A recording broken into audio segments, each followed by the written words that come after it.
The trauma bay doors hit the wall hard enough to crack the frame. 3 men in tactical gear were running, and one of them was losing blood faster than the IV line could keep up. The patient's eyes were open, barely, scanning the room with the kind of focus you don't see outside a combat zone. Then he found her. A nurse. Young. Standing near the wall with a tourniquet kit in her hands. His whole body went rigid.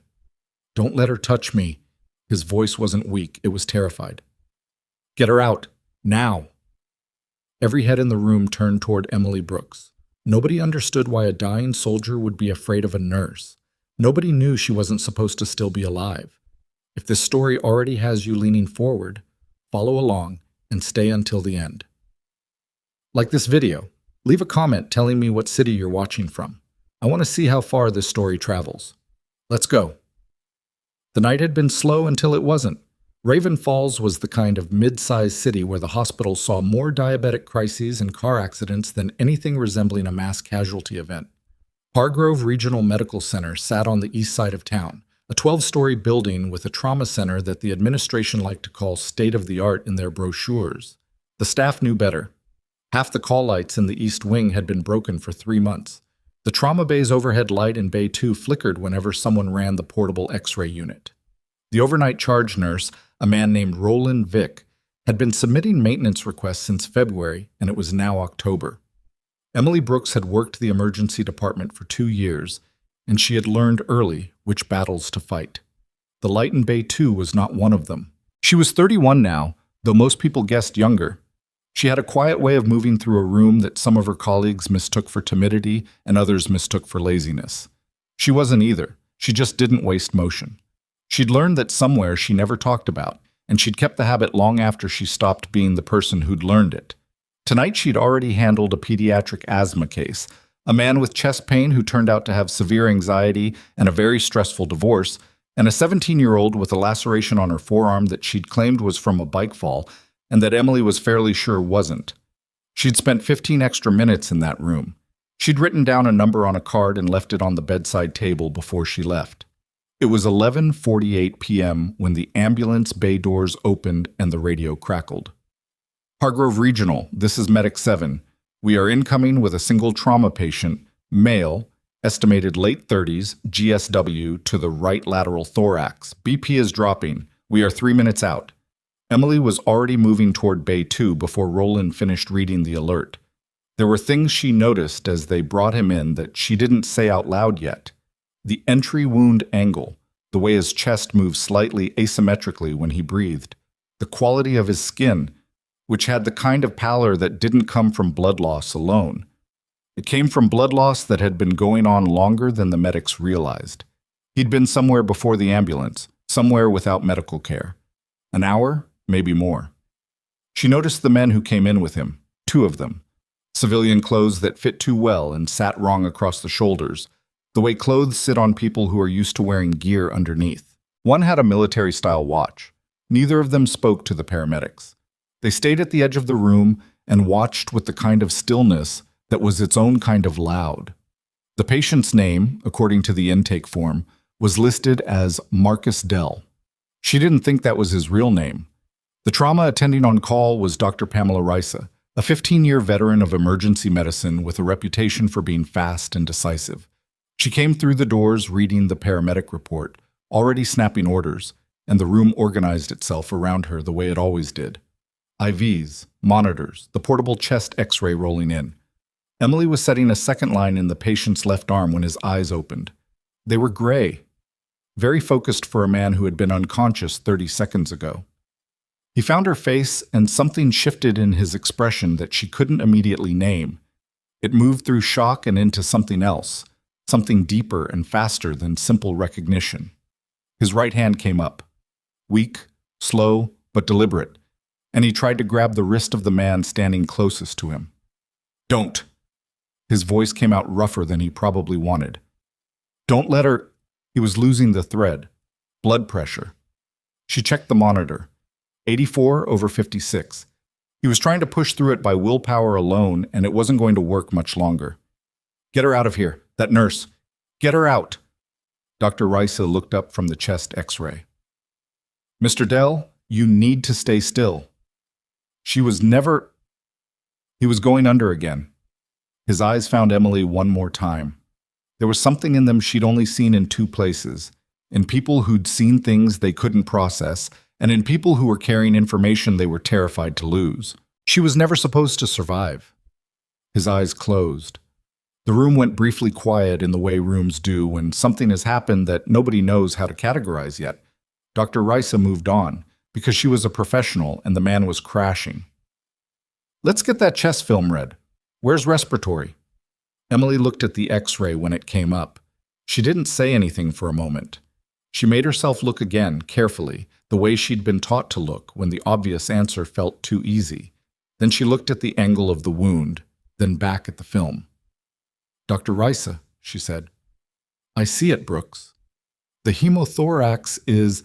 I see it." Rice's voice had the particular edge of a doctor who had been interrupted before and didn't enjoy the experience. "We're setting up for a chest tube." "I think the bleed is posterior," Emily said.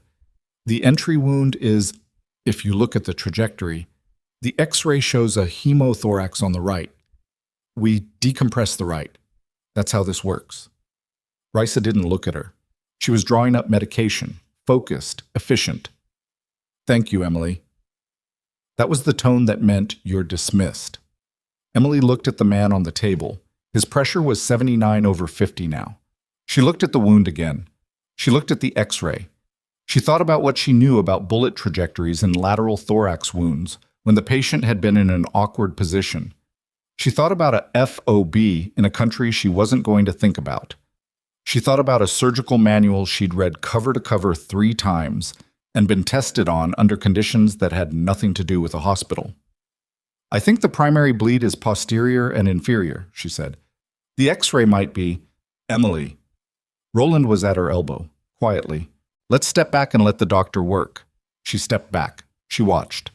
They prepped him for the chest tube. Standard approach. Risa was good. Fast hands, clean technique, everything by protocol. The tube went in. There was blood return, which meant she wasn't wrong about the hemothorax. But his pressure kept dropping, 71. "He's not stabilizing," the resident said. "I see that," Risa said. She wasn't rattled, but she was recalculating. Emily said from where she was standing near the wall, "Tilt the bed, 5 degrees left." Nobody responded. "If the bleeding is posterior and inferior and we have him flat, gravity is..." "You're a nurse." Dr. Risa said it without looking up, with a flat certainty that was meant to end the conversation. Not hostile exactly, just final. "Please step out." "His pressure is..." "Step out, Emily." Roland again, not unkind but firm. "Let them work." She left the room. She stood in the hallway outside Bay 2 and looked at the door and listened to the monitor tones through it. She counted. She watched the numbers on the secondary display mounted outside the room. 68/44. She closed her eyes for exactly 3 seconds. Then she pushed the door open and walked back in. "Tilt the bed 5 degrees left," she said. "Right now. If I'm wrong, you lose 30 seconds. If you don't do it and I'm right, you lose him." The room was very quiet. Dr. Risa looked at her with an expression that had moved past irritation into something cooler and more controlled. "Get her out of my trauma bay." 5 degrees, Emily said. She was looking at Risa, not at the patient. "That's all I'm asking." The resident, young, second year, name tag reading Campos, looked at the monitor, then at Emily, then at Risa. He took a half step toward the bed controls. "Don't," Risa said. Campos stopped. The monitor alarm changed pitch.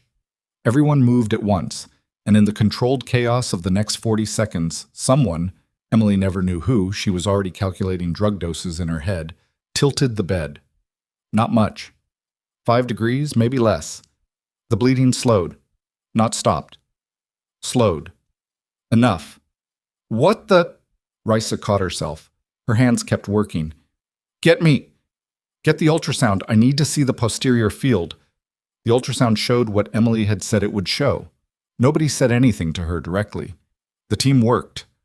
The patient stabilized. Not saved, not yet, but no longer actively dying on the table. Risa called for surgical consult. The resident, Campos, glanced at Emily once, and then looked away quickly. Emily restocked the supply cart near the door and waited. It was 12:31 a.m. when the men in the hallway outside Hargrove Regional's main entrance multiplied. She heard it before she saw it. The quality of radio chatter that filtered through the ambulance bay doors, the sound of vehicles in a hospital parking lot at midnight, moving in patterns that weren't random.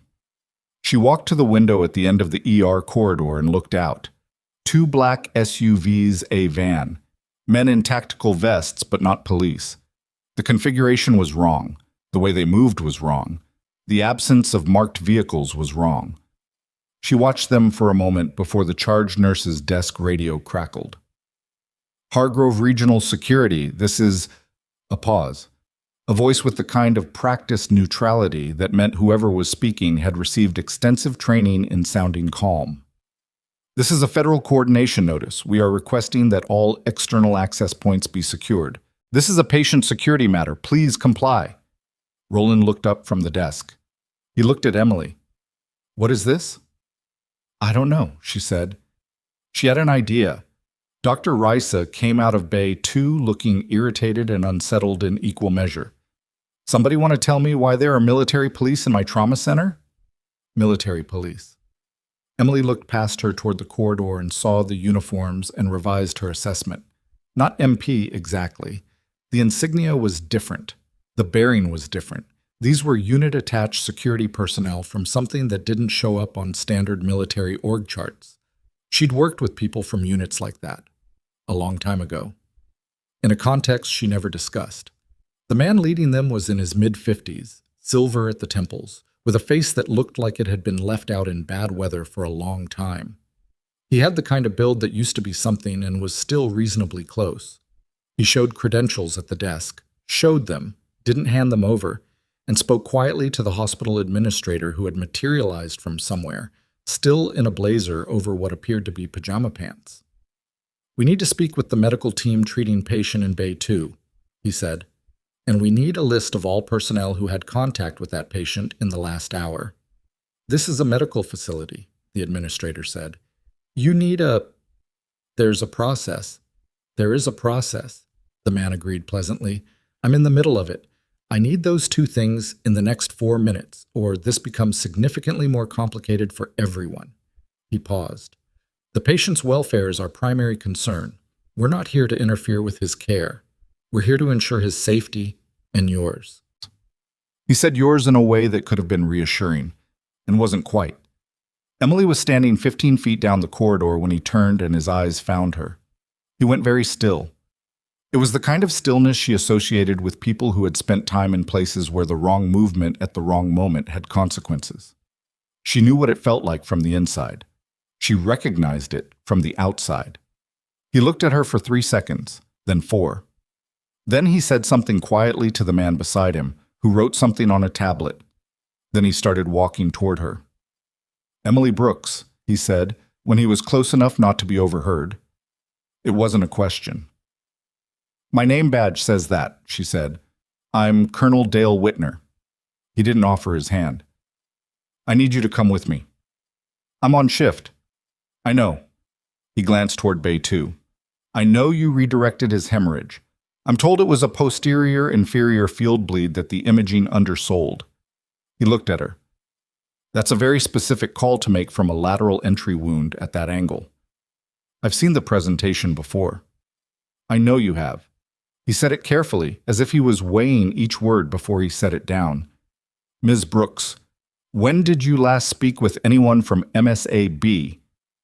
She felt the specific cold that comes from hearing an acronym you weren't expecting in a place you thought was safe. MSAB. Medical Special Activities Branch, a unit that officially didn't exist in any public-facing military document, a unit she had worked with for 4 years, a unit whose existence she had never once mentioned to any person at Hargrove Regional Medical Center. I don't know what that is, she said. Whitner looked at her for a long moment. He had the expression of a man who had heard that exact sentence in that exact tone before and knew exactly what it meant. The patient in Bay 2, he said. His real name is Staff Sergeant Taryn Hollis. 7th Special Forces Group attached special activities. He went dark 9 days ago after he recovered documentation that has significant implications. He paused. He came here specifically. We believe he came here because he knew you were here.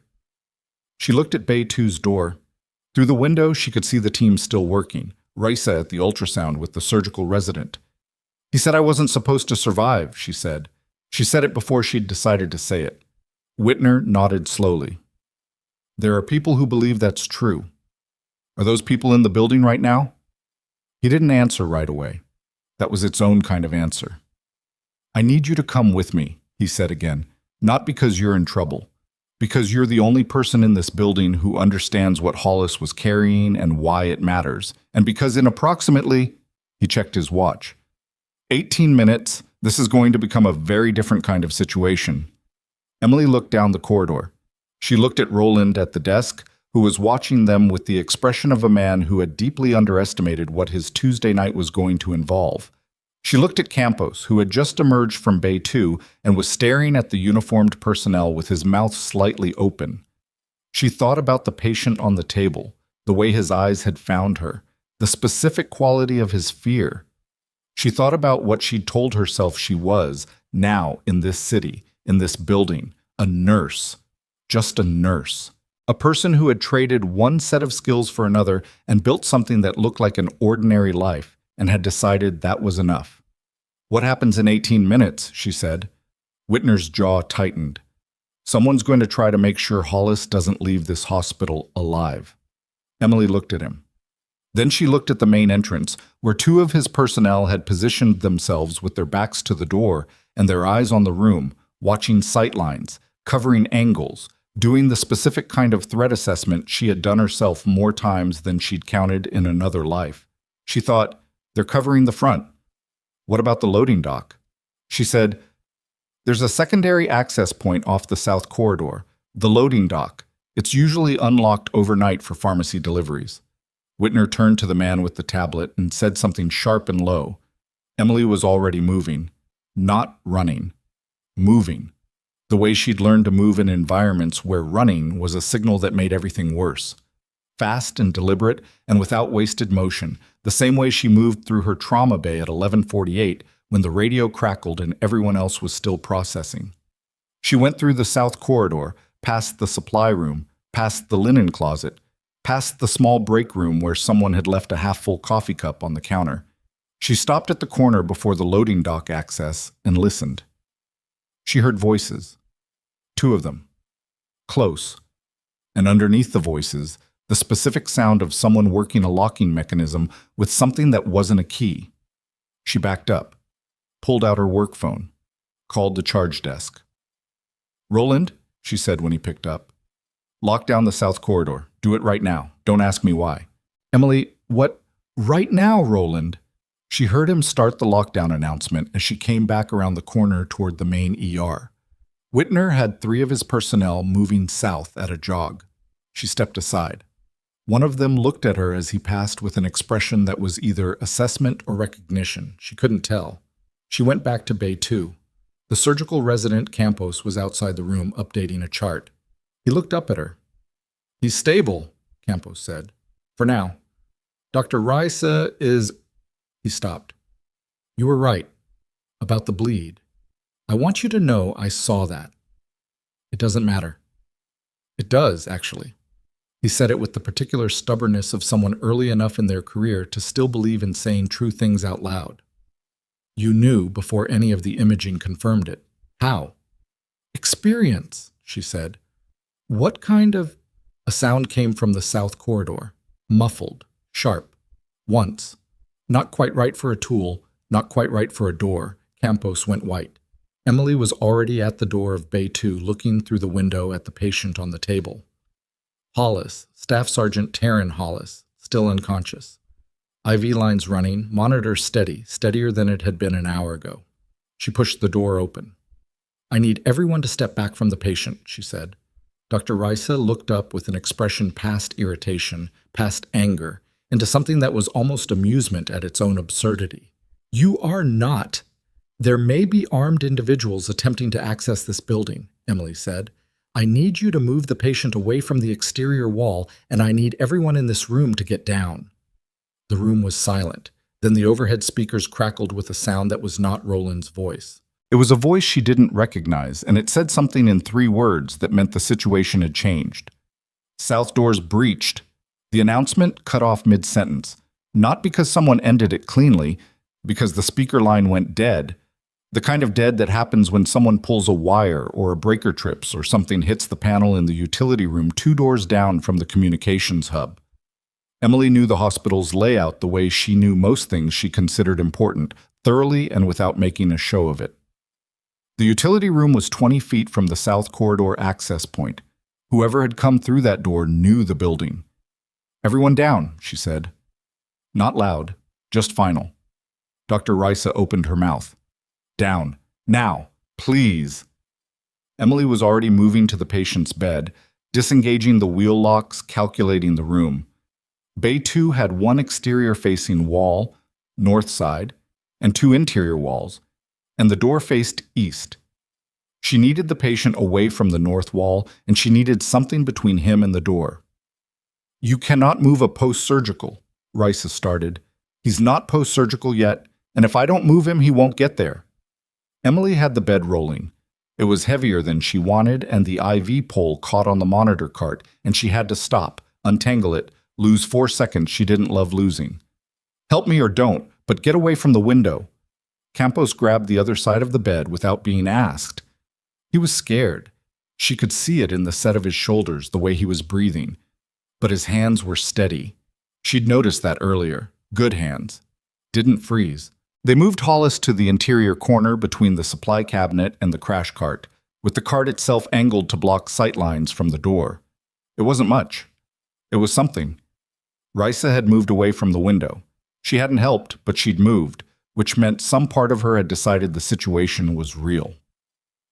From the corridor outside came the sound of running boots. Multiple sets, organized, not panicked. Whitner's people, she thought. Then a different sound. Something hitting a wall, hard, followed by raised voices that cut off very quickly. That second silence was the kind that followed a physical altercation, not a conversation. Emily looked at Campos. "Stay with him. Don't let go of those lines. If his pressure changes..." She looked at the monitor. 102/68. Better than it had been. Not good enough to absorb a shock. "If it drops below 90 systolic, you yell loud enough that I can hear you from anywhere on this floor." "Where are you going?" She was already at the door. The south corridor looked different. 2 of Whitner's personnel were at the far end, near the loading dock access, in positions that meant the immediate breach was contained. But the body language said contained and not resolved, which were not the same thing. A third figure was face down on the floor, with his hands being secured, and he was in the kind of tactical vest that security contractors used when they wanted to look federal without actually being federal. She'd seen the type before. Private sector, high-end, the kind of company that existed in gray space between what was legal and what was provable. Whitner was on a radio. He saw her come out of Bay 2 and cross to her in 6 strides. "We have 1 detained," he said. "My team tracked 2 others who went back through the dock when they heard the lockdown. They're on the south exterior." "How many total?" "Unknown.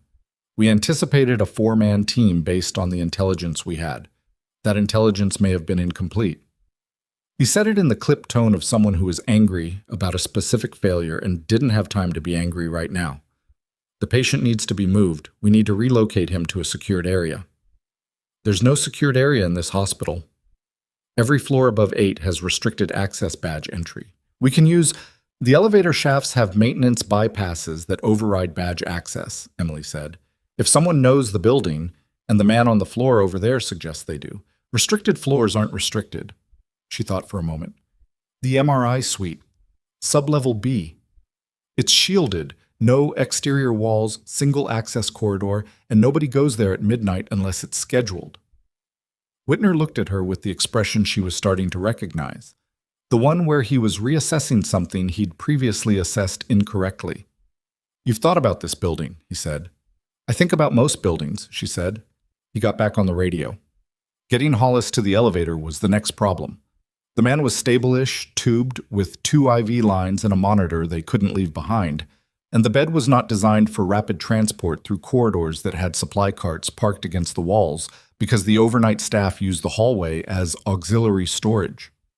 Emily knew that too, because she'd written 2 incident reports about it that had gone unanswered. She commandeered Campos and a security guard named Tibbs, who was approximately 23 years old and had spent the last 12 minutes with a look on his face that said he had applied for this job expecting to deal with aggressive waiting room visitors and parking disputes.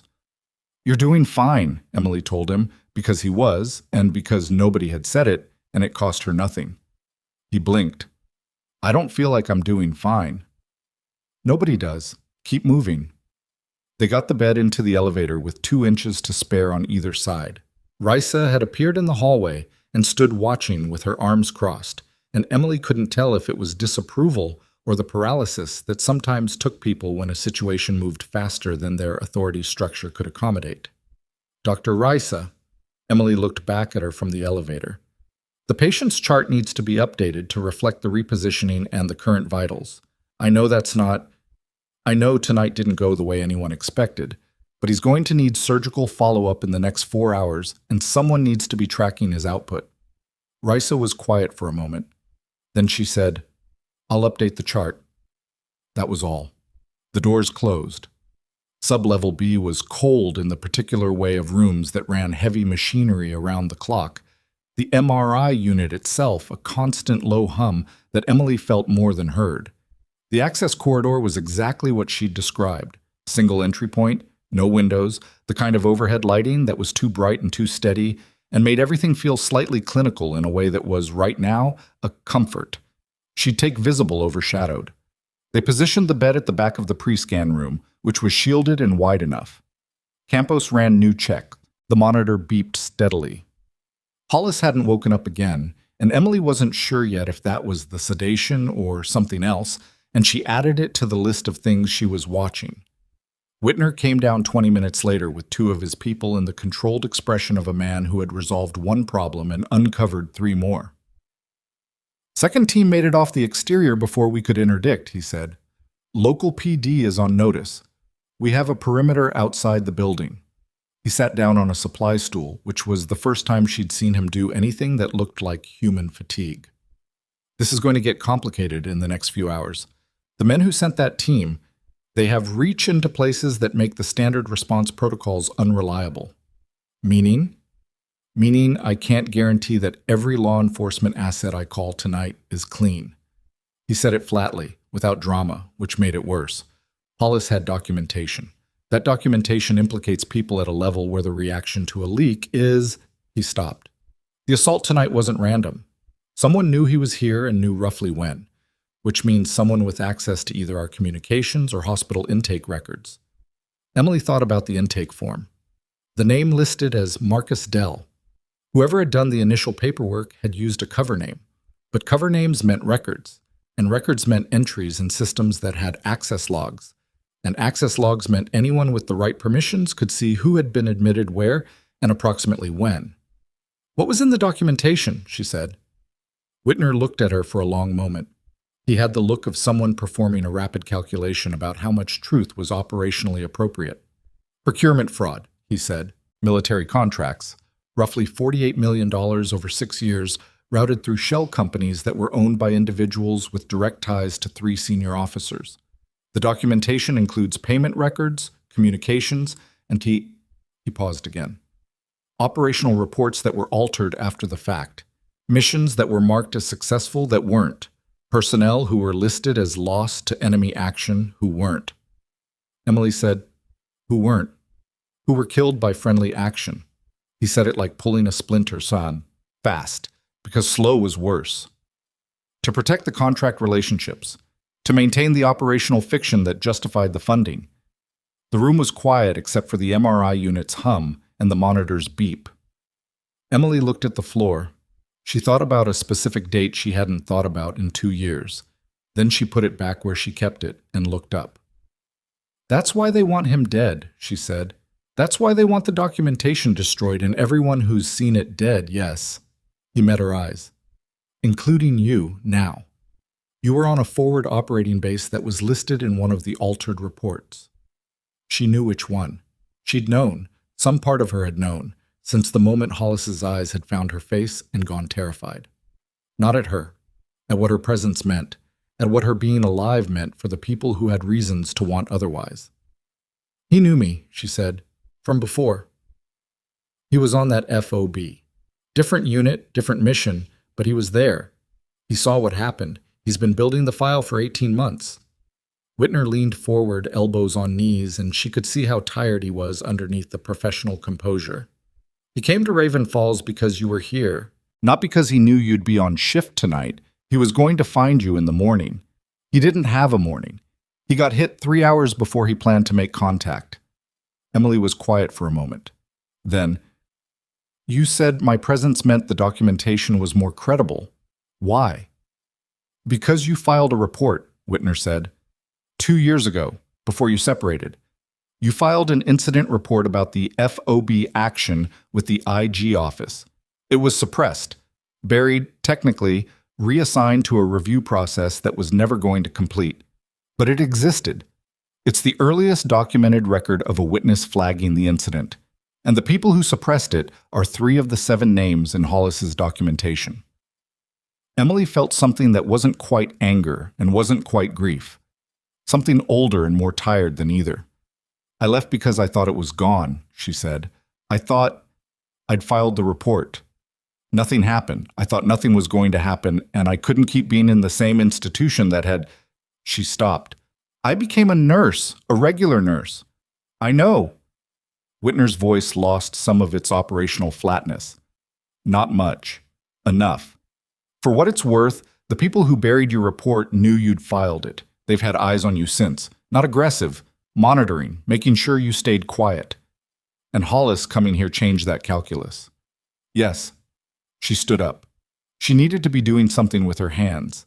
She checked Hollis's IV lines, which didn't need checking, and checked his monitor, which was stable, and then she just stood there with her hand resting on the bed rail because she needed to be connected to something solid. Who knows I'm down here, she said. My team. Your colleagues who helped transport him. Campos, she said. And Tibbs the security guard. Roland knows something is wrong but not specifics. She turned around. Dr. Risa. The attending? She's going to update the chart. If the chart reflects a patient location and the chart is in a system, Whitner was already on the radio. It was 2:14 a.m. Hollis moved at 2:31. Not much.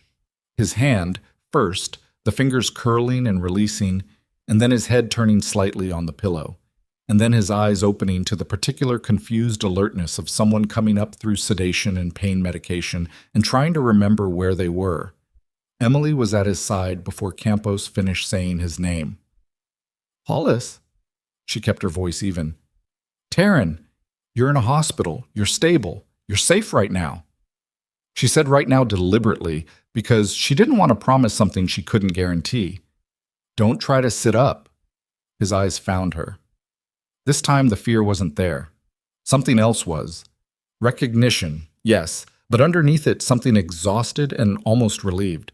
The look of someone who had been carrying something a long distance and could finally see the place they'd been trying to reach. Brooks, he said. His voice was rough, barely there. Emily Brooks. That's me. I didn't know you were on shift. He closed his eyes, then forced them back open. I was going to find you tomorrow. I had the address of... I was going to find you. I know, Whitner told me. He processed that. Whitner's here. It wasn't a question. He's in the building. What do you need? What's most urgent? He was quiet for a moment. His right hand moved toward his chest, then stopped, looking for something that wasn't there. They took my pack. When I went down, whatever I had on me, the documentation, not all of it. He exhaled slowly, carefully, like each breath was a decision. Encrypted drive, they won't have the key. He looked at her again. You look different. It's been 6 years. You cut your hair. You got shot. He made a sound that was almost a laugh and immediately wasn't. Yeah, he swallowed. There's a secondary cache off-site. If something happens to me, nothing's going to happen to you. You always said that, he said. You were right more times than you should have been. He shifted on the bed, uncomfortable, and Campos moved to adjust the pillow. Hollis glanced at him, assessed, looked back at Emily. I need to tell you something. About the FOB. About what happened. I know what happened. Not all of it. He paused. The friendly action. It wasn't a mistake, Emily. It wasn't confusion or bad communication or someone misreading a position marker.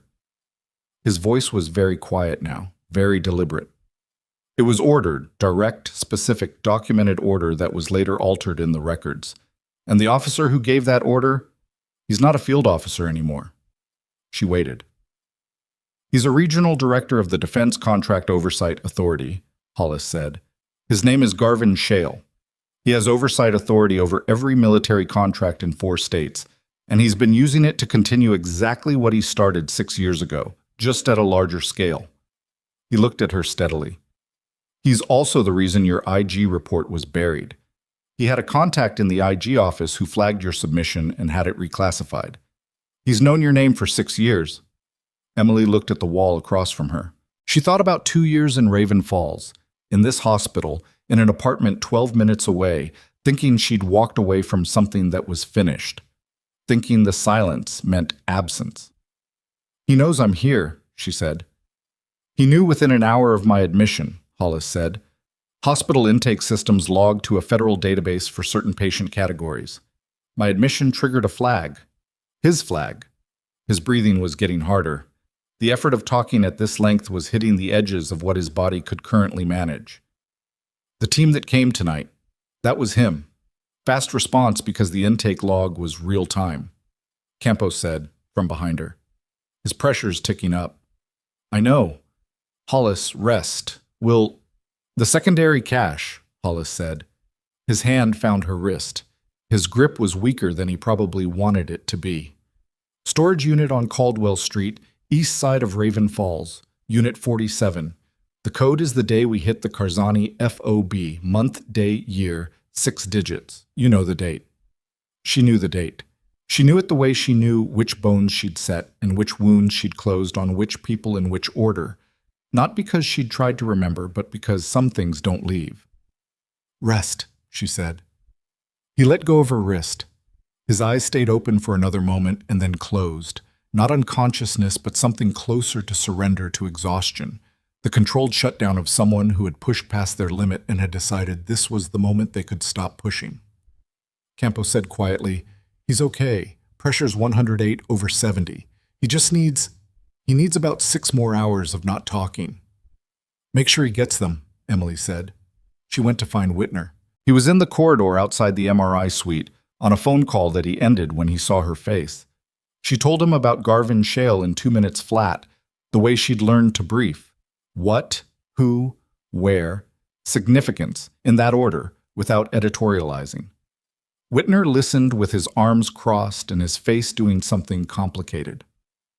When she finished, he was quiet for a moment. Shale, he said, you know the name. I know the name. His jaw moved. He's been on a secondary watch list for 8 months, unconfirmed, nothing actionable. If Hollis has documentation that connects him directly to the FOB action and to the suppression of my report, yes, he looked at her. That makes you a material witness, independently, not just as a support piece to Hollis's file, as a primary witness with a documented record predating his investigation by 4 years. She hadn't thought of it that way. She'd spent so long thinking of herself as someone who'd tried to report something and been ignored that she'd stopped thinking of herself as someone whose report still existed somewhere in a system, time-stamped, verified, proof that she'd known and said so before anyone was looking. The storage unit, she said. We need to retrieve the secondary cache before someone else does. Shale knows Hollis is alive and in this building. He doesn't know about the cache, but he'll start working backward from Hollis's movements when he has time. Caldwell Street, Unit 47. Whitner was already calculating. I can send 2 people. I need to go with them, she said. The access code is the date of the FOB action. I'm not giving you that over an open channel or through a chain of people I don't know. Ms. Brooks. Emily. He looked at her. Emily. The men who came through the south door tonight are still at large, sending you outside this building. Shale's people don't know my face, she said. They know Hollis. They know a nurse was involved in his care, but we're a level 2 trauma center with 40 staff on overnight. I'm not a known quantity to them yet. She paused. In an hour, I might be. Right now, I'm still just a nurse who happened to be on shift.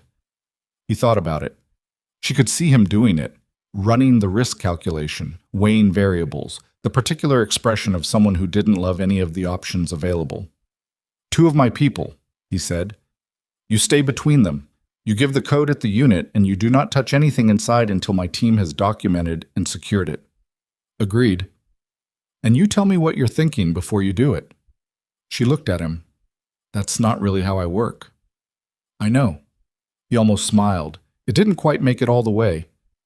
I'm asking anyway. She did almost smile back. The drive to Caldwell Street took 11 minutes at 3 a.m. with no traffic. The 2 personnel Whitner assigned were named Draper and Voss, and they were professional in the particular way that meant they didn't talk unnecessarily, kept their eyes moving, and had mapped out 2 alternate routes before they cleared the hospital parking lot. She appreciated that. She didn't say so. They didn't need her to. The storage facility was the kind of place that had a keypad entry and a single security camera above the gate, and a rental office that was closed and dark. The kind of place that was exactly visible enough to seem legitimate and exactly ordinary enough not to attract attention. Hollis had chosen well. Unit 47 was in the interior row, which meant no exterior wall and no approach angle from the street. She coded in 6 digits, a date she'd never been able to forget, and the lock disengaged. Inside was a black duffel bag and 2 prepaid phones still in their packaging and a manila envelope sealed with packing tape. Draper photographed everything in situ before anyone touched it. Voss checked the perimeter. Emily stood at the threshold and looked at the duffel bag and thought about a man who had spent 18 months building a case against someone who had ordered people killed to protect a financial arrangement, and who had come to Raven Falls bleeding and barely functional because he'd trusted that she would be here, that she was someone who could be trusted. She thought about the version of herself who had filed a report and then left when nothing happened, who had told herself the silence was an answer. She picked up the manila envelope and handed it to Draper without opening it. Let's go, she said. They were 3 blocks from the storage facility, heading back toward the hospital, when Voss said, very quietly, the specific tone of someone reporting a threat without inflecting alarm. We have a tail. Emily looked in the side mirror. A dark sedan, 2 cars back, had made both of their last turns. Draper was already on the radio to Whitner. Emily was already thinking. The hospital, she said. Don't go back directly. Take Merton Avenue North, loop around through the rail district. If they're following us, I want them away from the building before we lose them. Lose them how? Voss said. I'm working on it, she said. Her phone buzzed. Unknown number. She almost didn't answer. Then she thought about who had her number and how many of them were awake at 3 a.m. and what that meant. She answered. The voice on the other end was calm, male, middle-aged, with the particular cadence of someone who was accustomed to being listened to. Ms. Brooks, said the voice. My name is Garvin Shale. I think it's past time we had a conversation. She didn't say anything for 3 seconds, not because she was afraid, because she was thinking, and she'd learned a long time ago that the first thing out of your mouth in a high-pressure conversation sets the frame for everything that follows, and she wasn't going to let Garvin Shale set it. How did you get this number? She said. The same way I get most things, Shale said, through people who are paid to be thorough. A pause. Measured, not uncomfortable. He was used to silences. I want you to understand that my preference here is resolution, not escalation. Tonight got out of hand. The team that entered the hospital was operating on incomplete instructions, and I take responsibility for that. Voss was driving. Draper was on the radio, low voice, relaying to Whitner. The dark sedan was still 2 cars back. Emily watched it in the mirror and listened to Shale explain why tonight's attempted assassination was essentially a miscommunication. What resolution looks like to you, she said, is probably different from what it looks like to me. Perhaps, but you're a practical person. I've read your file, the real one, not the sanitized version. You filed a report, you waited, nothing happened, and you made a rational decision to move on. I respect that. Most people in your position do the same thing. Most people in my position weren't being monitored for 2 years without their knowledge. A slight pause. That was a precaution, not a threat. It was surveillance, she said. Don't dress it up. Draper was writing something on a notepad, held it up for her. Whitner says don't agree to anything. Keep him talking. She already knew that. What do you actually want? She said. The drive, Shale said. And your cooperation in confirming that Staff Sergeant Hollis acted outside authorized parameters in gathering the documentation he's assembled, which is factually accurate. He did not have authorization for the methods he used.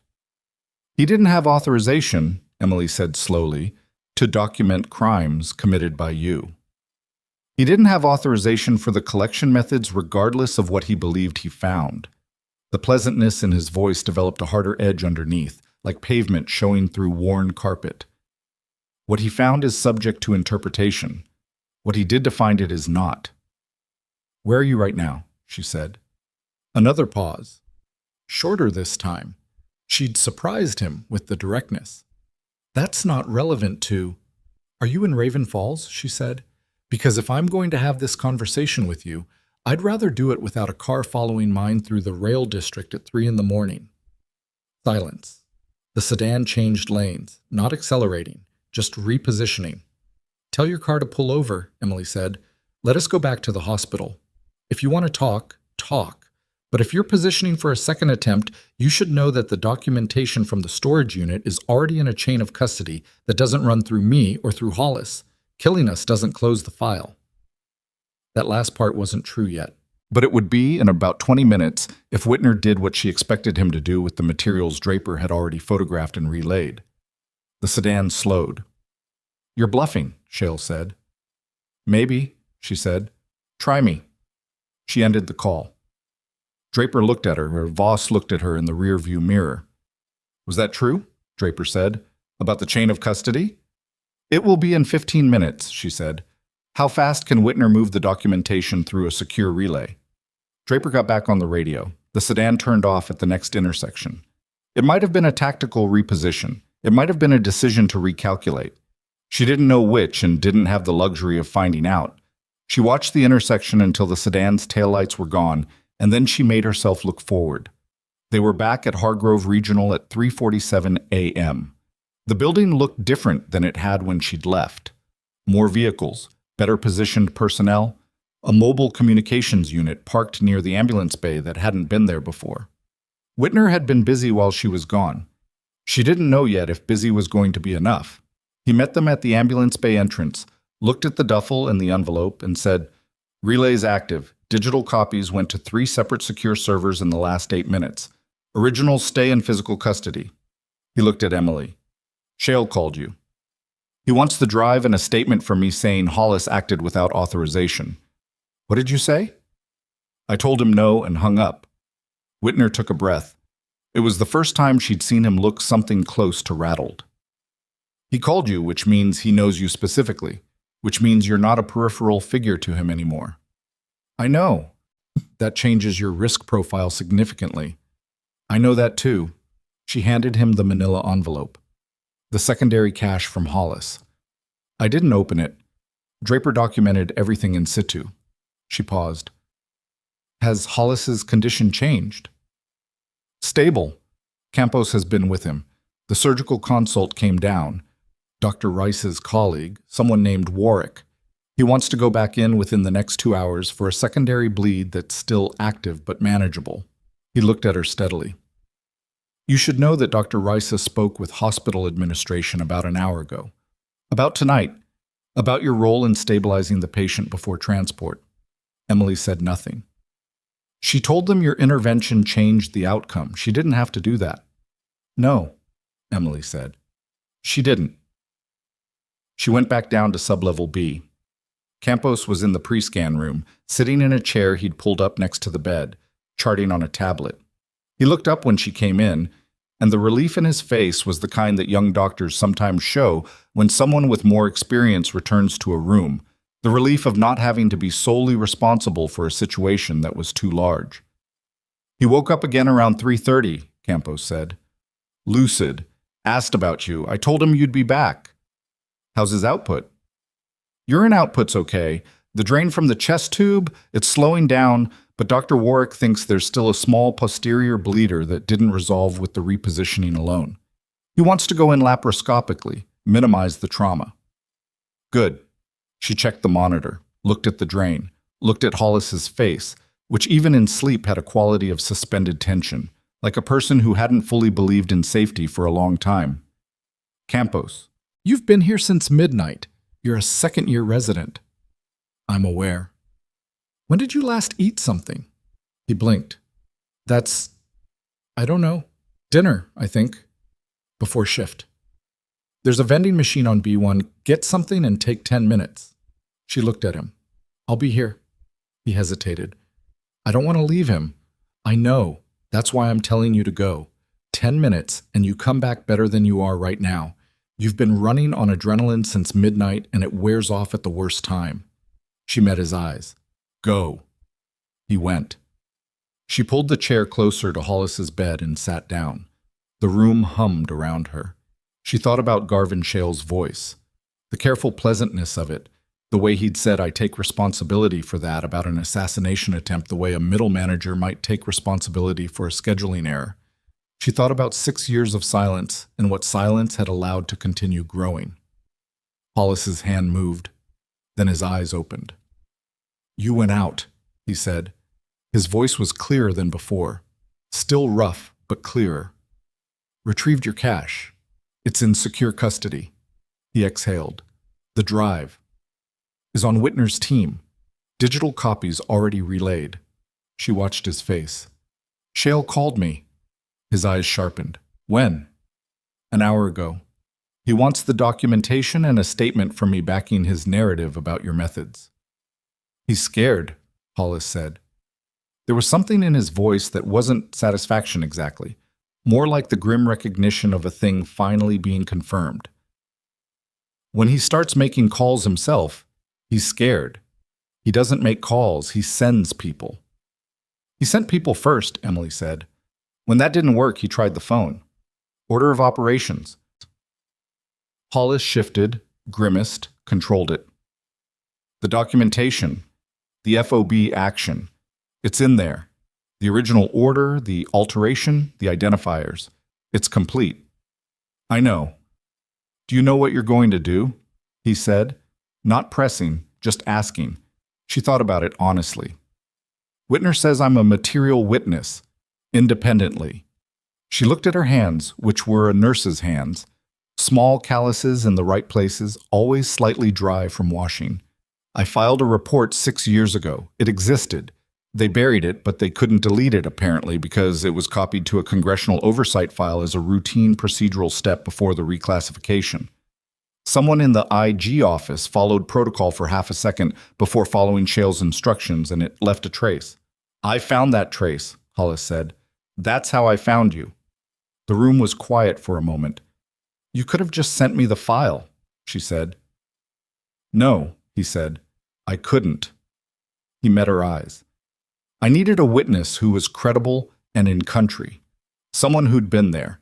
Someone who had documentation of their own, even if they didn't know it still existed. And someone who Shale didn't think was an active threat anymore. He paused. He stopped watching you closely about 8 months ago. You'd been quiet for 2 years. You'd integrated into a civilian context. He deprioritized the surveillance. I needed that window. She understood. She didn't love it, but she understood. You used me as a tactical asset, she said. Yes, he said, without apology, but with something that was close to honesty. I'm sorry I couldn't tell you first. I didn't have time. No, she said. You didn't. They sat with that for a moment. Then Hollis said, There's one more thing. The way he said it, the particular weight of those 4 words, made her look at him directly. In the documentation, the names on the contract fraud. He stopped. One of them isn't military. One of them is a civilian contractor who has been embedded with the DCOA for 11 years. She's been managing the financial flow, the shell companies, the altered invoices. He looked at the ceiling. Her name is Priya Nolt. She was also responsible for identifying personnel who became investigative risks. She was the one who flagged your IG report to Shale. Emily said nothing. She's in Raven Falls, Hollis said. She's been here for the past 3 days. Shale sent her ahead to assess the situation. He didn't know I was going to end up in this specific hospital, but he knew my general movement corridor. She's been here, in this city, for 3 days, and she has access to hospital administrative systems through a federal contractor pathway that was set up 2 years ago as part of a digitization project. The intake system. The flag that had triggered when Hollis was admitted. She pulled my admission record, Emily said. She pulled it and she relayed it to Shale within 20 minutes. She's not tactical, she's logistical. But she's good at what she does and she's not going to stop. He met Emily's eyes. She doesn't know you know her name. Emily stood up. Whitner needed to know immediately, and there was no version of this where she walked slowly. She found him in the sub-level B corridor, reviewing the contents of the manila envelope with Draper, both of them standing under the fluorescent lights, with the particular focus of people processing information that was worse than they'd expected. She told him about Nault in 30 seconds. Whitner's jaw set. He looked at Draper. Cross-referenced the contractor access logs for Hargrove Regional's administrative system. Past 72 hours. Look for a federal contractor ID under the DCOA digitization pathway. Draper moved. If she accessed the intake system, there's a log entry, Emily said. If she was careful, there may not be, Whitner said. Contractor pathways sometimes have logging exemptions built into their authorization levels. He paused. But if she's still in the city, if Shale's scared enough to call me directly, he may be moving her out, Emily said. Or toward, Whitner said grimly. She knew what he meant. If Nault was the financial logistics person, the one who managed the shell companies and the invoices and the paper trail that connected Shale to the crimes, then she was also the most vulnerable person in Shale's network. If the documentation exposed her, she had the most incentive to make sure the documentation never became usable, not by destroying it, that was already past, but by targeting the witnesses who could authenticate it. Emily, Hollis, both of them, in the same building, in the basement. We need to move Hollis again, Emily said. We can't keep relocating a critical, not far, the surgical suite on level 3. Dr. Warwick wants to operate anyway. Move up the timeline, do it now, get him into an OR where access is controlled and the staff count is minimal. She was thinking as she spoke, which she knew Whitner could tell, but she didn't have time to think and then present. An OR at 4 a.m. is 3 people and a locked room. That's more defensible than this. Whitner looked at her. You want to schedule emergency surgery as a security measure. I want to schedule medically indicated surgery at a time when it's also a security measure, yes. He thought about it for exactly the amount of time it took him to recognize that she was right. I'll call Warwick. She went back to Hollis. Campos had returned. He had a granola bar in his hand and the slightly more functional look of someone who had metabolized something in the last 10 minutes. Change of plan, Emily said. He's going to surgery early. Help me prep him for transport. It's 4 a.m., Campos said. I know. Warwick is going to love this. Warwick is a surgeon. He'll adapt. She was already checking lines, checking drain output, calculating what needed to move with the patient and what could be restarted once he was in the OR. Get the charge desk to notify the OR team. Tell them Dr. Warwick authorized it. Did he? He's about to, she said. Campos went. It took 22 minutes to move Hollis from sub-level B to the 3rd floor OR suite, and they were the longest 22 minutes of the night so far. Every elevator door opening an exercise in sustained tension, Whitner's people ahead and behind, Emily walking beside the bed with her hand on the IV pole and her eyes on every corner they turned. Hollis was awake for part of it, aware enough to know what was happening, medicated enough that his face was loose and unguarded in a way she hadn't seen since they'd arrived on the same FOB 6 years ago. And he'd been younger, and she'd been younger, and neither of them had known what the next 2 days were going to cost. "You're still doing this," he said at one point, looking at the ceiling tiles moving overhead as the bed rolled. "Taking care of people." "Be quiet," she said, not unkindly. "I mean it," he said. You were good at this, not just the medical part." "Hollis?" "I know, quiet." He was quiet for a moment, then, "I should have come to you sooner, not to use you as an asset, just to tell you the report still existed. I found it 14 months ago, and I should have told you." She looked down at him. "Yeah," she said. "You should have." He closed his eyes. "Okay." The OR suite was 3 rooms and a scrub corridor, and Warwick was already there when they arrived. A compact man in his 50s who showed no visible irritation at being called into surgery at 4 in the morning, which either meant he was exceptionally professional or he'd received more context than Emily had expected. He looked at Hollis, reviewed the chart on the tablet Campos was carrying, checked the drain output. "Posterior bleeder's still active," Warwick said. "We go laparoscopic, 3 incisions. We should be able to visualize and cauterize. 90 minutes, 2 hours if the field is complicated." He looked at Emily. "You're scrubbing in?" She wasn't an OR nurse. She was an ER nurse. But she'd been in operating rooms, other ones, other contexts, under conditions that had nothing to do with hospital procedure. "If you want me to," she said. "The colonel told me you redirected a posterior inferior bleed from a lateral entry wound on presentation," Warwick said. "That's the same field I'm going into." "Yes, I want you to." She scrubbed in. The procedure was surgical in the way that OR work is always surgical, careful and slow where it needed to be slow, faster at the moments that demanded speed. Emily's role was secondary: instrument management, field monitoring, the kind of attentive secondary support that good OR nurses provided, and that Warwick used naturally, integrating her into his working rhythm without making a production of it. She watched his hands and thought about Shale's voice, and thought about the sedan in her mirror, and thought about Priya Nolt, somewhere in this city with access credentials to a federal contractor system. She kept those thoughts in the back of her mind and kept her attention where it needed to be, which was here, on this field, on this patient. Warwick found the bleeder at the 40-minute mark. A small posterior vessel, exactly where the imaging had indicated after repositioning, exactly where Emily had calculated from the entry wound on initial presentation. He cauterized it clean. The field went quiet. "Good," he said, to himself or to the room or to whoever was listening. Emily exhaled, once, short. She was checking Hollis's pressure on the anesthesia monitor. Stable, 110/72, better than it had been all night, when the OR door opened. It shouldn't have opened. OR doors didn't open mid-procedure without an intercom request. The scrub nurse, a woman named Faye, who had been working this hospital for 11 years and had the particular solidity of someone who had seen everything, turned toward the door with the expression of someone about to say something firm. The woman who came through the door was in hospital administrative clothing, the kind of business casual that hospital management wore, a lanyard with a credentials badge, nothing that read as threat. She was in her mid-40s, dark hair, the kind of composed face that showed very little. Emily knew immediately.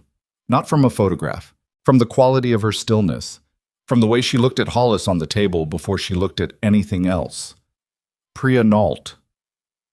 "I'm sorry for the interruption," Nolt said, and her voice was cultured and controlled and completely wrong for an OR at 4:30 in the morning.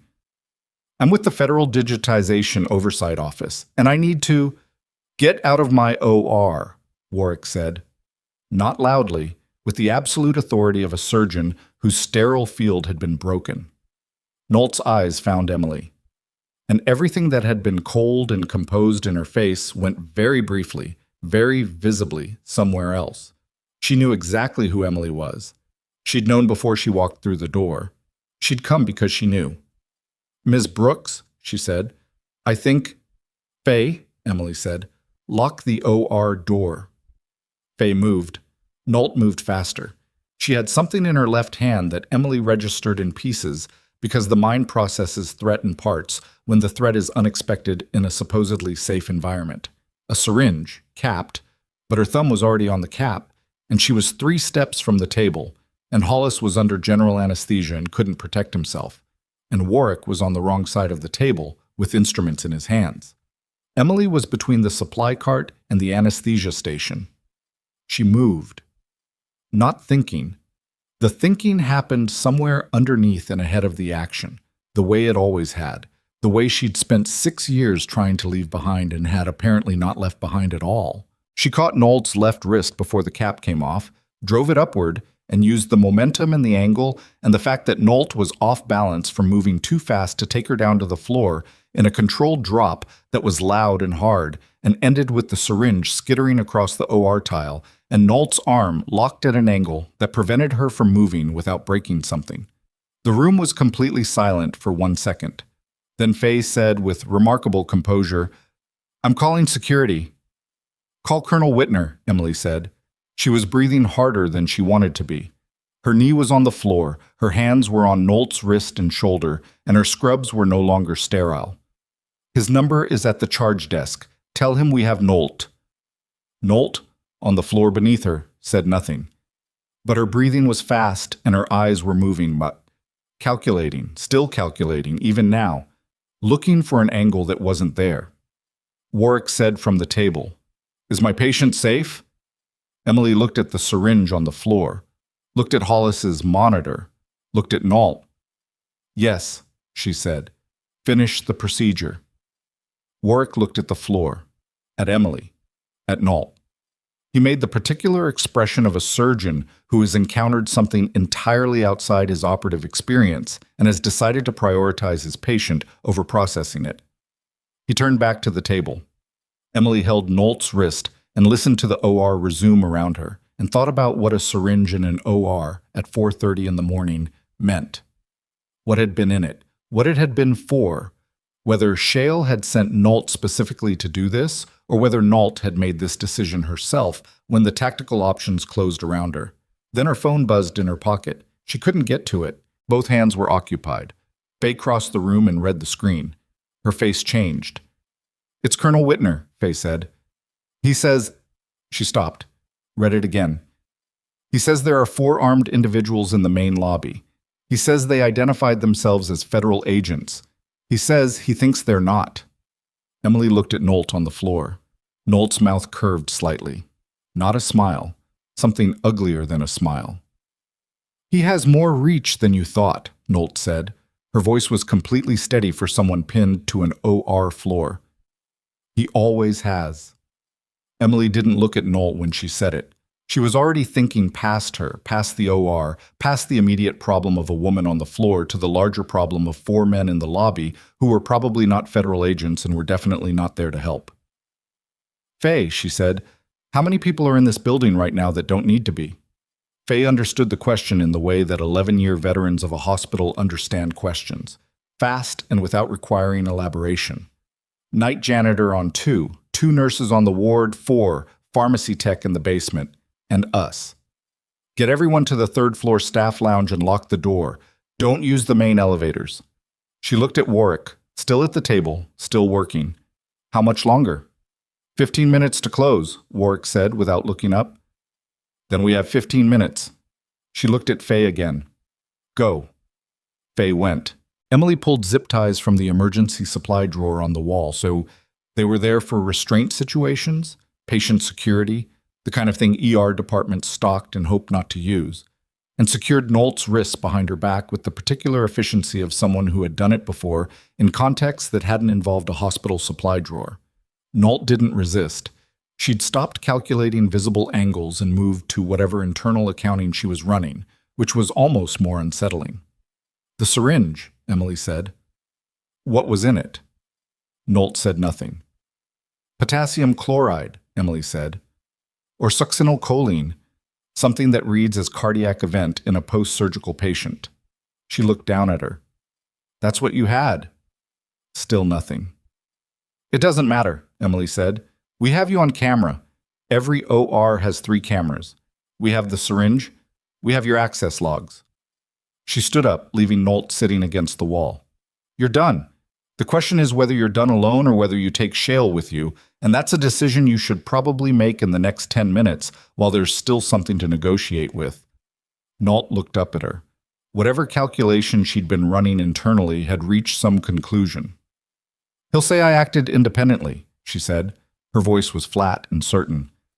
"He's done it before. There are two people who could have corroborated the connection, and they're not available to corroborate anything anymore." Emily looked at her for a moment. "How long have you been doing this?" 11 years, Nault said, and something in her voice was neither proud nor ashamed, just accurate. The particular quality of someone who had made a decision so long ago that it had stopped being a decision and become simply the shape of their life. Emily picked up the syringe from the floor with a gloved hand and sealed it in a specimen bag from the drawer. She looked at Hollis on the table. Then she called Whitner. He answered on the first ring. "4 in the lobby," she said. "I know, local PD is responding. ETA 6 minutes. My team has 2 people on the lobby entrance and 2 on the stairwells. But if those 4 are what I think they are, local PD response may not be adequate," she said. "I know." She thought for 3 seconds. The lobby access to the OR suites is through the main corridor on one and then the elevator or the east stairwell. If they know where Hollis is, they know. Nault would have relayed his location before she came up. Of course she had. She'd come herself to do what the lobby team couldn't do quickly enough without triggering a larger response. A quiet entry into an OR, a syringe, something that read as medical complication rather than assassination. Clean, contained. The lobby team was contingency, or covering exit, or both. "Warwick," Emily said. "Close fast." "I don't close fast," Warwick said. "I close correctly." Close correctly, but fast. A sound came from the east stairwell. Not loud. The kind of sound that a door makes when it's being opened by someone who is trying not to make sounds. A particular quality of controlled movement that she registered before she consciously identified it. She moved to the OR door and looked through the small wire-reinforced window into the scrub corridor. The east stairwell door at the far end of the scrub corridor was open. 2 men. The same configuration as the south door team. Tactical vests, civilian clothes that fit wrong. One of them had something in his right hand that she didn't need to look at twice. She turned around. "Warwick, stop," she said. "Leave it. Get away from the table." "I am not leaving an open—" "Dr. Warwick." She said it in a tone she hadn't used in 2 years, the tone from the other context, the one that expected immediate compliance without negotiation. "Move away from the patient, now." He moved. She pulled the crash cart across the OR door. It wouldn't hold. It wasn't designed to hold anything, but it would slow, and slow was what she had. She looked around the room. Warwick. Nault on the floor. Hollis on the table, still under, completely dependent. The instrument tray. The anesthesia station. The overhead OR light rig, which was on an articulating arm and weighed approximately 40 pounds. The door moved. The crash cart scraped. Emily positioned herself to the hinge side of the door, where the opening arc would briefly put the door between her and whoever came through. It was the oldest trick, and it still worked because most people came through doors looking at the center of the room, not the hinge side. The first man came through hard, expecting resistance or finding none. The crash cart had moved enough to clear. And he was looking forward and slightly left, and Emily was to his right and slightly behind the door's arc, and she had the IV pole from the anesthesia station in her hands. What happened next took approximately 4 seconds and was not elegant or cinematic. It was functional. She hit him once across the forearms to drop what he was holding, used the pole to check his forward momentum, and got behind him. He was larger than her and stronger, and it didn't matter because she wasn't trying to overpower him. She was trying to redirect. And redirecting a person who is off balance in a small room toward a wall that isn't going anywhere is not about strength. He hit the wall. She wasn't in the place he was reaching for when he turned. The second man was in the doorway. He was more careful. He'd seen what happened to the first man, and he'd slowed, which was smart, and he had the advantage of range, and she didn't have the IV pole anymore, and the room was small, but not that small. And then Warwick hit him from the other side with a surgical tray. Not effectively. Warwick was a surgeon, not a fighter, and the tray was stainless steel but wasn't heavy enough to do damage, and the blow was off target, catching the second man's shoulder rather than his head. but it pushed him sideways, and it shifted his attention for the moment Emily needed. She had his right wrist, and the wall had his left shoulder, and then Whitner's people were in the corridor behind him. It was not a clean sequence. She was breathing hard. The first man was against the wall and staying there, either choosing compliance or temporarily unable to choose otherwise. The second man had Whitner's people on him. Warwick was standing in the middle of the OR, holding the now dented surgical tray with the expression of a man who had just done something completely outside his experience and was not sure yet what he thought about it. "You hit someone," Emily said. "I hit his shoulder," Warwick said, "with the surgical tray. It was the closest thing." She looked at him for a moment. Then she went back to Hollis. His monitor was steady, 108/70. The anesthesia was still running correctly. Whatever happened in the last 4 minutes, his body hadn't registered it. She checked his lines, checked the drain. Warwick hadn't finished the close, the wound was still draped, and looked at Warwick. "You need to finish," she said. He looked at the room, the two men on the floor, Whitner's team moving through the doorway, Nault against the wall, the dented tray in his hands. "Yes," he said slowly. "I suppose I do." He went back to the table. Emily sat down on the edge of the supply cart because her legs had decided that sitting was appropriate and she was inclined to agree with them for 30 seconds. She looked at her hands. There was a small cut on her left palm. She didn't know when that had happened, probably the IV pole, probably the moment she'd grabbed it without looking. And it was the kind of shallow cut that bled more than it warranted and stung when she noticed it. She noticed it. She found gauze in the drawer, applied pressure, held it. Whitner came through the door 90 seconds later, saw the room, didn't say anything for a moment that was less surprise and more rapid assessment. "4 in the lobby are detained," he said. "Local PD arrived and the identification they showed turned out to be not current. One is a former federal contractor. The other 3 are private security, the kind that comes through holding companies." He looked at Nault. "She was the coordinator?" "Yes," Emily said. "She accessed the patient location data through the contractor pathway?" "Correct." He looked at the syringe in the specimen bag on the counter, looked at Emily's hand. "You're bleeding." "It's minor. Don't change the subject." "I wasn't." But he let it go. "The documentation we relayed tonight saw Draper has been processing it for the last 2 hours. The financial records are complete. The shell company structure is documented in a way that ties directly back to 6 named individuals, 3 of whom are currently employed by the DCOA under Shale's oversight. The operational alteration records, the FOB documentation, those are going to require a JAG review, but the preliminary read is that they're authenticated. Meaning they're real and they're provable and they're going to be very difficult for anyone to make disappear." Emily looked at Hollis on the table. "He spent 18 months on this." "More than that. The earliest records in the cache date back 26 months. He was building it from the moment he had enough to believe it was worth building." Whitner paused. "He looked for your IG report first. That was his starting point." She had filed a report 6 years ago and gone quiet and told herself nothing had happened. Something had happened. It just hadn't happened yet. "Shale," she said. "Where is he?" "Unknown." Whitner's jaw tightened.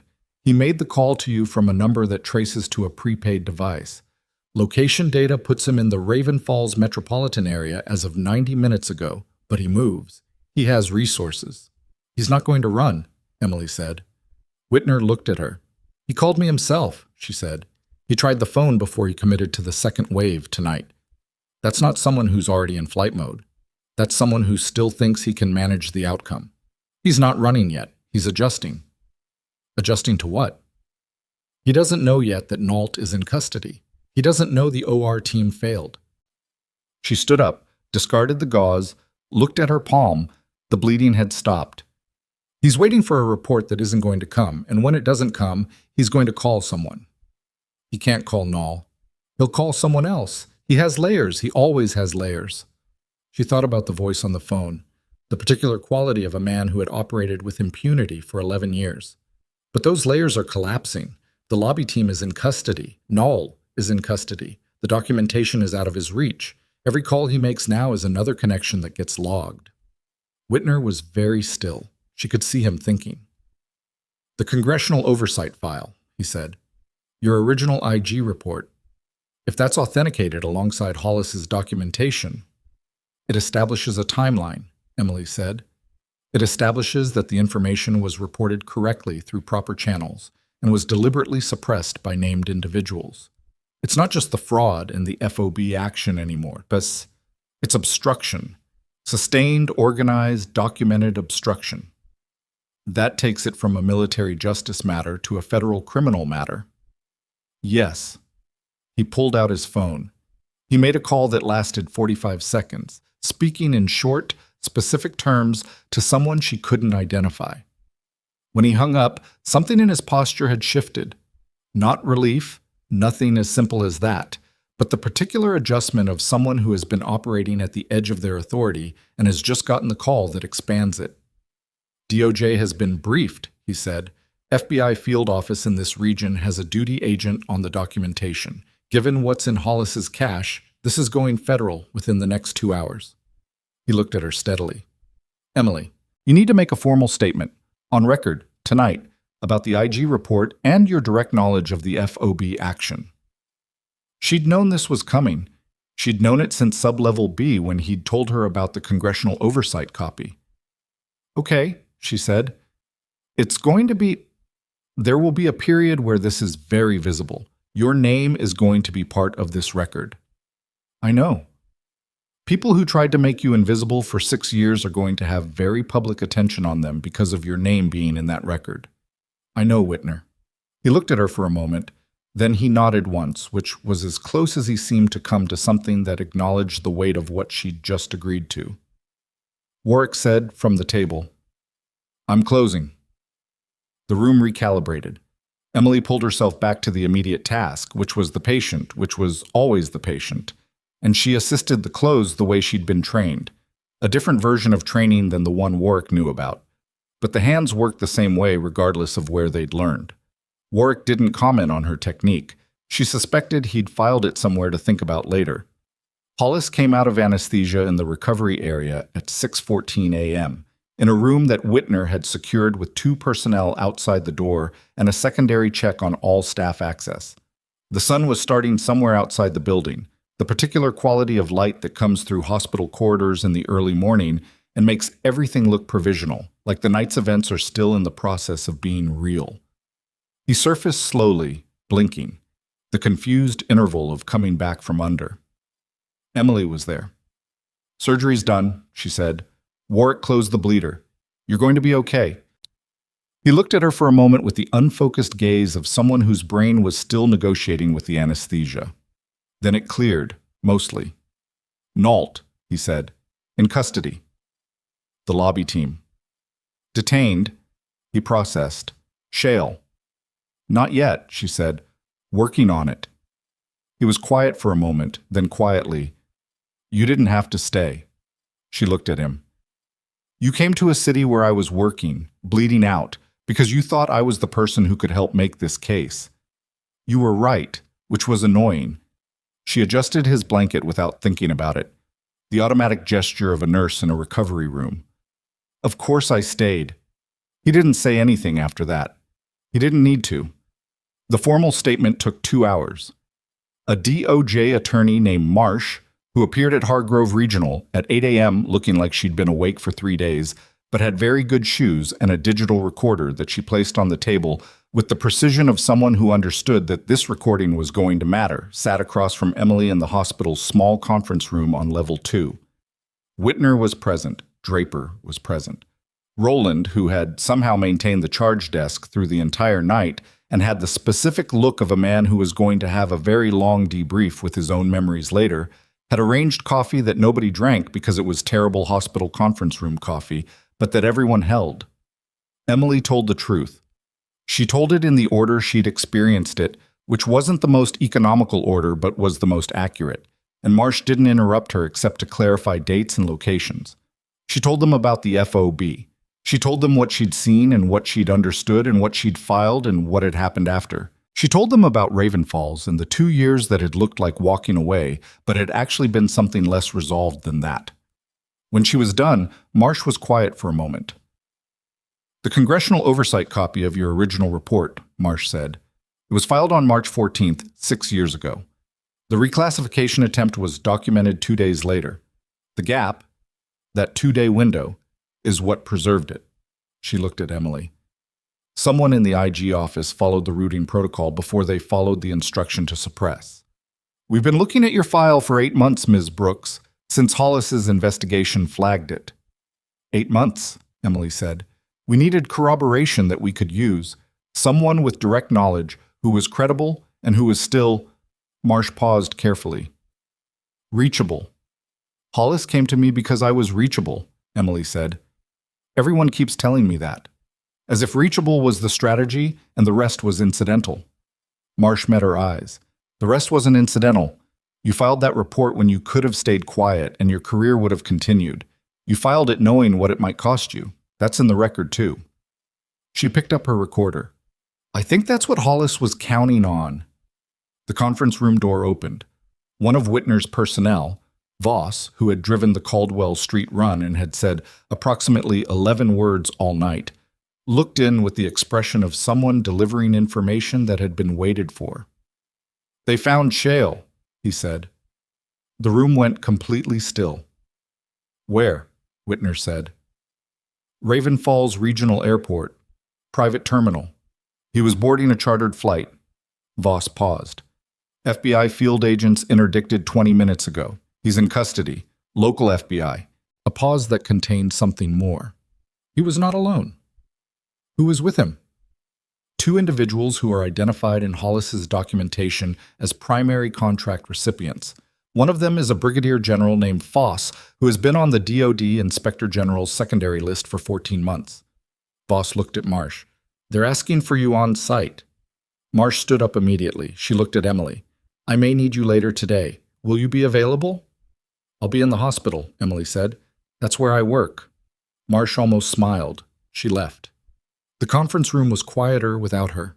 Emily sat with her coffee cup and looked at the table and thought about Garvin Shale in a private terminal at Raven Falls Regional Airport, in a chartered aircraft that had been pointed somewhere without an extradition relationship, and about the 20 minutes between when they found him and right now, during which the option of disappearing had been exactly that close and had not happened.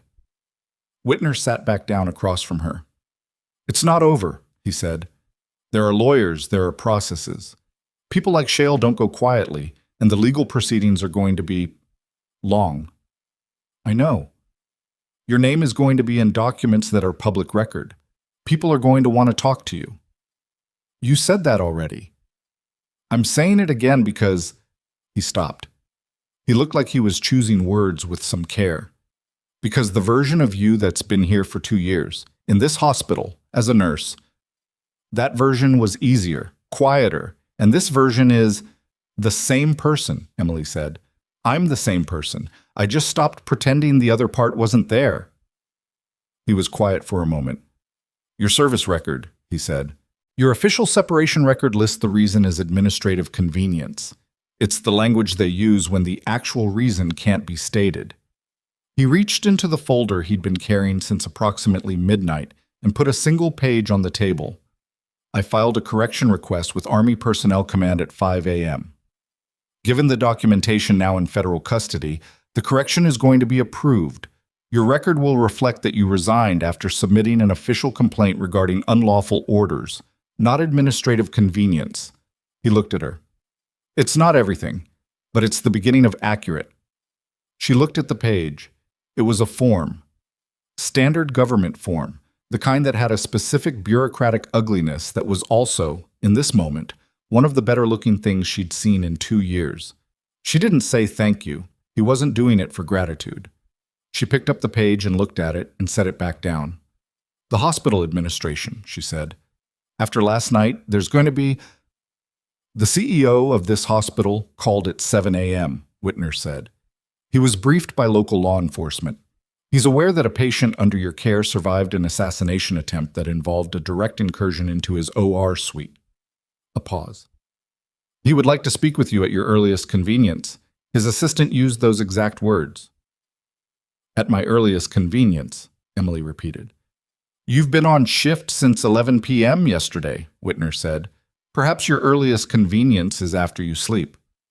She looked at the clock on the conference room wall, 9:22 a.m. She'd been awake for slightly over 24 hours, which wasn't the longest she'd ever been awake, but was long enough that she was aware of it as a physical fact rather than an abstract one. Her left palm still had a faint sting from the IV pole. Her scrubs, which were not sterile anymore, had been sterile at some point last night, which felt like a different era. I need to check on Hollis before I go anywhere, she said. Of course. She stood up. She picked up the terrible conference room coffee and drank the rest of it because she needed it, and because some things you do regardless of whether they're good. Hollis was awake and alert in the recovery room, which the charge nurse from the morning shift, a woman named Beatrice, who had arrived at 7 and had received approximately 900% more information than she'd been expecting, had converted into a semi-secured space with Whitner's personnel outside and a clear chain of approved visitors. Emily came in. Hollis looked up. He had color in his face that hadn't been there at midnight. They got shale, she said. He held very still. Then, when? Airport, 20 minutes ago. Private terminal. He was quiet for a long moment. She watched his face and saw something in it that was complicated and slow-moving, the way certain kinds of relief are. Not the sharp release of immediate tension, but the deeper, more ambivalent unwinding of something that has been held for a very long time. Foss, he said, in custody with him. He nodded, just once. He looked at the ceiling. What happens now, he said, is going to take a year, maybe 2. Probably. Lawyers, proceedings, depositions. He looked back at her. Are you ready for that? No, she said, but I'm going to do it. He almost smiled. His eyes were tired and clear. You know what I keep thinking about, he said. That FOB, the day after. You'd been awake for 36 hours and you were still checking everyone's dressings. Every single person. You didn't skip anyone. He paused. I was watching you and I thought, that person is going to be doing this when she's 80. Doesn't matter what uniform she's wearing. Doesn't matter what context. It's just what she is. Emily looked at him for a moment. She thought about something to say and then decided not to say it because it would have been too easy, and this moment didn't need easy. Get some sleep, she said. She was nearly at the door when Campos came through it, still in his clothes from last night, which meant he'd been here all night in the way that second-year residents sometimes are when a case has gotten under their skin. He's okay, Campos said, looking past her at Hollis. He's going to be fine. Good. He looked at her. He had the expression of someone who had been composing something and was now deciding whether to say it. Dr. Risa, he said, she's been here since 7. She wanted me to tell you she's requesting a formal review of last night's trauma response, her own review, of her own decisions. He paused. She said the review is going to note that your assessment of the bleed location was accurate on presentation and that her initial direction was incorrect. Emily said nothing. She didn't have to do that either, Campos said. No, Emily said. She didn't. She left the recovery room. She walked down the corridor and past the elevator and past the nurse's station where Roland, who was still there inexplicably, gave her a look that contained a great many things he clearly didn't have the words for yet, and she gave him a look back that said later, and he nodded, because Roland had been a charge nurse for 14 years and he understood that some conversations needed time before they were conversations. She went to the staff locker room. She sat down on the bench in front of her locker. She was going to take off her scrubs and find her regular clothes, and then she was going to walk out of the building and get into her car and drive 12 minutes to her apartment and sleep for as many hours as her body required. She sat there for a moment first, just sitting. The locker room was empty and quiet, the particular quiet of an early morning hospital that has survived its night. She thought about Garvin Shale in federal custody. She thought about Priya Null against an OR wall. She thought about a report she'd filed 6 years ago that had existed all along in a congressional file, waiting, as if it had been waiting for exactly this. She thought about who she'd been when she filed it, and who she'd become when she thought it was gone, and who she was right now, sitting in a locker room in Raven Falls with a slight cut on her palm and 24 hours without sleep, and the knowledge that she was going to have to keep being this person for however long the proceedings required. She was okay with that. She was more okay with it than she'd expected. Her phone buzzed. Unknown number, different than Shale's. She looked at it for a moment. She answered. The voice was female, clipped, official. Miss Emily Brooks? Yes. This is Deputy Inspector General Harmon's office. We've been asked to reach out regarding your original complaint filed 6 years ago. A pause. Ms. Brooks, as part of the current federal investigation, we've conducted a preliminary review of the reclassification of your report.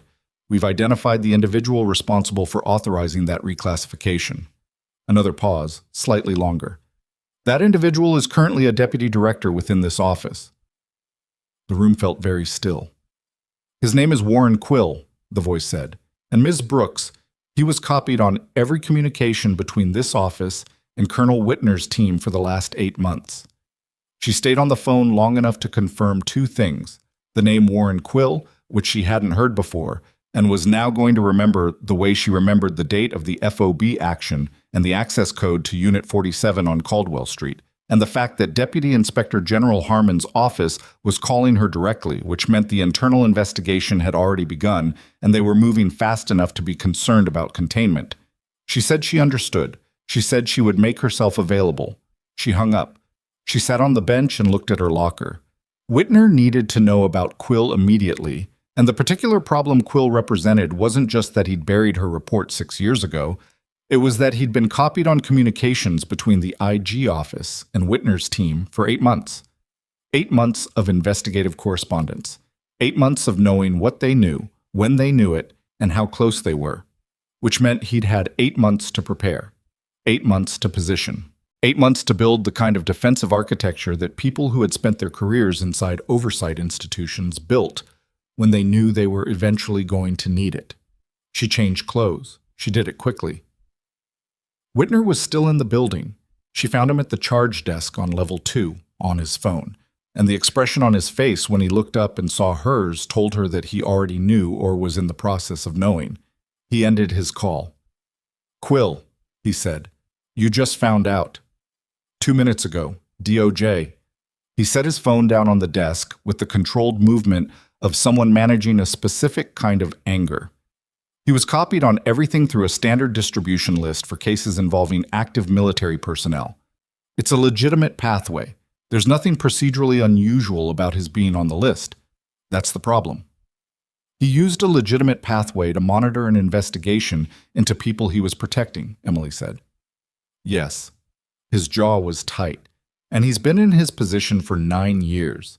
He has access to case files, investigative timelines, witness lists. If he wanted to, he stopped. If he wanted to, he could have warned Shale about Hollis's investigation months ago, Emily said. We think he did. We think the acceleration of Shale's response, the surveillance of Hollis, the tracking of his movement corridor, the speed with which the hospital admission triggered an active response, that speed is consistent with someone having advanced knowledge of the investigative timeline. Emily thought about Hollis bleeding for an hour before the ambulance. She thought about how close it had been. Where is Quill right now? She said. Washington. His office. Whitner picked up his phone again. Hotsana sisimam. He doesn't know yet that the IG office made contact with you directly. The call came from Harmon's personal staff, not through standard channels. Harmon apparently decided the standard channels were no longer trustworthy this morning. He paused. She's been suspicious of Quill for 3 months. She needed the case documentation to move on him, and she has it now. So he's sitting in his office not knowing the walls have closed. For approximately, Whitner checked his watch. Another 90 minutes. That's when Harmon's team is executing. FBI is coordinating. Emily looked at the corridor. Roland was at the far end, speaking with the morning charge nurse. Through the window of the conference room where she'd given her statement 2 hours ago, she could see Marcia's assistant, someone new had appeared, setting up another recording situation. She thought about Warren Quill in Washington, in an office, on an ordinary Tuesday morning, 9 years into a position that had given him the power to make inconvenient things disappear. She thought about the specific comfort of believing you were safe. She'd lived in that comfort for 2 years, an edited version of it, and it hadn't been real, but she'd understood the appeal. His version was ending in 90 minutes. She didn't feel satisfaction exactly. Something more complicated than that. The tired acknowledgement that the distance between what people got away with and what they should have gotten away with was sometimes very long, and crossing it was slow and expensive and left marks on everyone involved. What happens now, today, in terms of the cases against Shale and Quill, she said. Walk me through it. Whitner did. He was precise and organized and used fewer words than a lawyer would have used for the same information, which she appreciated. Federal charges for Shale and Brigadier General Foss, wire fraud, obstruction, conspiracy, and the FOB action documentation opening a separate track under Military Justice Code that would run parallel to the civilian criminal proceedings. Nolt was expected to cooperate under a negotiated arrangement because Nolt had understood within the first 30 minutes of custody that cooperation was the only remaining variable she could control. The 4 men from the lobby and the 2 from the OR corridor were contract employees who would take plea arrangements for reduced charges in exchange for identifying the full chain of command. Quill's arrest would add obstruction of a federal investigation and abuse of official position to an already considerable stack. Timeline for resolution, Whitner said, is realistically 18 months to 2 years for the primary cases, possibly longer for the military justice track. He looked at her. You'll be deposed multiple times. You may be called as a trial witness. I know. Your name is going to be in every court filing. You keep telling me that, she said. I keep understanding it. Can we move on? He looked at her steadily. Then, yes, we can. She went home at 10:40 a.m. She drove the 12 minutes to her apartment with the windows down because she needed the air and she needed the sound of the city doing its ordinary Tuesday morning business. The garbage truck on Pembroke Street, the school crossing guard at the Hayden intersection, a dog walker with 4 dogs who moved together like a small chaotic weather system. She needed the evidence that the world had continued to be itself while the night had been what it was. She slept for 11 hours. She didn't dream, which was its own kind of relief. The weeks that followed were not clean or straightforward. Nothing about the proceedings that followed was clean or straightforward, and she'd been warned. And the warning hadn't fully prepared her for what it actually felt like to be a name in a federal case while still showing up to work at Hargrove Regional 3 nights a week, because patients still needed to be cared for, and she was still a nurse, the two things coexisting in a way that was sometimes absurd and occasionally the only thing keeping her grounded. The depositions were in 3 sessions spread over 6 weeks. Marsh was the primary attorney, and she was thorough and not unkind, and asked Emily to tell the same story multiple times from different entry points, which was how depositions worked, because inconsistency lives in the gaps between repetitions, and the gaps were where defense attorneys made their cases. Emily was consistent. She told the truth the same way each time because she'd only ever had one version of it. The first news coverage came at the 3-week mark, when a reporter from a national outlet filed a story on the DCOA fraud case. Emily's name was in the 4th paragraph, described as a military veteran and nurse whose suppressed report had been a key element in establishing the investigative timeline. The story was accurate and straightforward and described her as a witness rather than a protagonist, which was the framing she preferred. The second story, 2 days later, was less straightforward, a different outlet, less careful. It used the word whistleblower, and it described the FOB incident in a way that contained 2 factual errors, and it framed Emily in terms that were slightly more heroic and slightly less human than she actually was. She read it on her phone during a break between patients and texted Whitner, "Tell me I don't have to respond to this." He texted back, "You don't. Let Marsh's office handle it." She put her phone away and went back to work.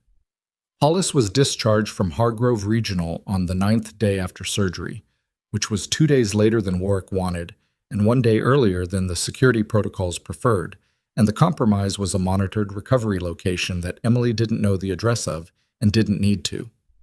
He was going to be in front of a congressional subcommittee within 6 weeks, and the preparation for that was its own process involving his own legal team and JAG representatives and a great deal of time in rooms she wasn't in. He came by the hospital on the morning of his discharge. He didn't make an event of it. He found her at the charge desk during a quiet interval and stood there in civilian clothes that fit better than the tactical configuration she'd first processed him in. And he looked like someone who was recovering and knew it and was still figuring out what came after recovery. "You look better," she said. "I feel approximately 40% better," he said, which is a significant improvement from -30. "What's the congressional subcommittee date?" 6 weeks? He paused. "You're going to be asked to submit a written statement for the record. Marcia's office will contact you." He looked at her. "You know I couldn't have built the case to the point where a subcommittee was possible without your IG report existing." "I know. I want you to know that I know that," he said. "Not tactically, as a—" He stopped, recalibrated. "As something closer to an apology than I'm making it sound." She looked at him for a moment. "You came here bleeding because you trusted I'd still be someone worth trusting. That's not nothing." He was quiet. "Go recover," she said. "Do the subcommittee. Come back and tell me how it went." He nodded. He left. He paused at the end of the corridor and turned back, not quite a look, more an acknowledgement of the space between them, 6 years compressed into a hospital hallway on a Thursday morning, and then he was gone. The formal outcomes accumulated over the following months with the slow, unglamorous momentum of federal legal proceedings. Garvin Shale was indicted on 11 counts, including wire fraud, conspiracy to obstruct justice, and a separate military justice referral for the unlawful orders documented in Hollis's cache. His attorneys entered an initial not guilty plea that nobody expected to hold. 3 of the individuals named in the contract fraud documentation entered guilty pleas within the first 40 days, which prosecutors described as consistent with the evidentiary weight of the case, which was considerable. Brigadier General Foss was referred to a court-martial proceeding that ran parallel to the civilian case. The charge sheet was 7 pages. Priya Nolt cooperated fully. Her cooperation added specificity to the financial documentation that made the shell company structure undeniable, not just traceable, but annotated, explained from the inside, the kind of testimony that didn't leave interpretive room. In exchange, her charges were reduced to 2 counts, and she would serve time, though less than she would have served otherwise. Emily had complicated feelings about that, and she sat with them. And she didn't resolve them, because some things don't resolve cleanly, and insisting that they do is its own kind of dishonesty. Warren Quill was arrested on a Tuesday morning, 9 years into his position, in his office in Washington. He did not go quietly, not dramatically, but not quietly. He requested his attorney immediately and issued a statement through that attorney asserting that his actions had been within the scope of his authority and consistent with established protocols. The statement was released to the press and then largely ignored by the press because the evidence against him was specific and documented and didn't leave much room for the statement to do useful work. He was charged with obstruction of a federal investigation, abuse of official position, and 3 counts related to his role in the suppression of Emily's original report. His case moved more slowly than Shale's because his attorneys were more experienced and the proceedings were ongoing when everything else reached its first significant resolution point. The resolution point was a Wednesday morning, 4 months after the night at Hargrove Regional. Emily was on shift when her phone rang, and it was Marsh, who by now Emily had spoken with often enough that the lawyer's slightly flat professional affect had become familiar in the way of someone you'd never exactly call a friend, but who you trusted in the specific context in which you knew them. "Shale took a plea," Marsh said. Emily stopped walking in the middle of the corridor. A transporter moved around her with a wheelchair and a patient and gave her a look. She stepped to the wall. "When?" she said. "This morning. 8 counts, including the FOB action conspiracy. He'll serve. The agreement calls for 19 years federal, no parole eligibility for the first 12. A pause.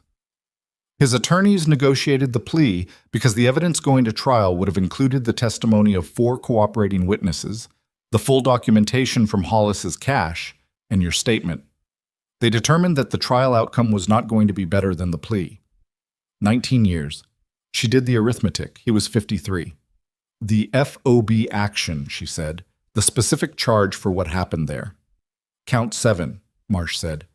Conspiracy to commit unlawful homicide under color of military authority. It's in the plea agreement with a factual basis. He signed a statement acknowledging that he ordered the action and that it was not authorized under the rules of engagement. She paused again. That matters. Not just legally. The record will say what happened. Emily looked at the wall in front of her. Plain hospital wall, the institutional off-white that hospitals defaulted to because it photographed neutrally. She'd looked at a lot of hospital walls in the past 4 months, and in the 4 years before that. Thank you, she said. There's one more thing, Marsh said. The Army Personnel Command correction that Colonel Whitner initiated. It's been finalized. Your official service record now reflects the correct separation reason. And a brief pause that had something in it she didn't quite expect from Marsh. Your commendations. The ones that were administratively removed during the suppression period. They've been reinstated. All 7. Emily stood very still. The formal notification will come by mail, Marsh said, but I wanted to tell you directly. She thanked Marsh again and ended the call and stood in the corridor for a moment that was longer than she meant it to be. A nurse she recognized from the pediatric floor passed and said, "Good morning," and she said, "Good morning" back, and the day continued around her the way days did, ordinary and continuous, indifferent to the specific weight of the moment she was standing in. 7 commendations. She knew what each one was for. She'd never needed the paper to know what she'd done, but the paper mattered in ways that went beyond personal knowledge. It was the record saying this happened, this person did this was real. The record that people who controlled records had decided to take from her, and that had been taken, and that now existed again. She went back to work. There was a 12-year-old in Bay 3 with a broken arm from a skateboarding incident, and he was scared of needles, and she spent 15 minutes talking him through the IV placement in a way that was partly distraction and partly genuine engagement, because the kid was funny and stubborn and reminded her of nobody in particular and everybody in general. His arm was set cleanly by the ortho resident. He left with a cast in the green he'd requested and a high five for Emily that he tried to make look accidental. She let him. The recognition ceremony at Hargrove Regional happened on a Friday afternoon 6 weeks after Shale's plea, which meant the legal proceedings were far from complete, but the immediate crisis had resolved to the point where the hospital administration felt it was appropriate to mark what had happened. Emily had not been consulted on whether she wanted a ceremony. She had been informed there would be one in the tone of the hospital CEO, whose name was Gerald Abbott, who was the kind of administrator who communicated in a register that left very little room for the word no without it becoming a larger conversation than it was worth having. She had agreed to attend, which was different from agreeing to enjoy it. The conference room on level 2 was too small for the number of people in it. Roland was there, in a shirt that was slightly nicer than his usual, standing near the back, with an expression that was quietly proud in the way of someone who had watched something unfold from a front row seat and knew it and was processing it privately. Campos was there, still in his resident's coat because he'd come straight from rounds, which was exactly what she would have expected. Faye, the OR scrub nurse, stood near the window with her arms crossed in a posture that was her default and that Emily now understood as comfort rather than disapproval. Dr. Risa was there. She was standing to the left of the podium, not prominently, and when Emily came in, she looked at her with an expression that was not warm exactly. Risa was not a warm expression person, but that had something in it that was direct and unguarded in a way Emily hadn't seen from her before.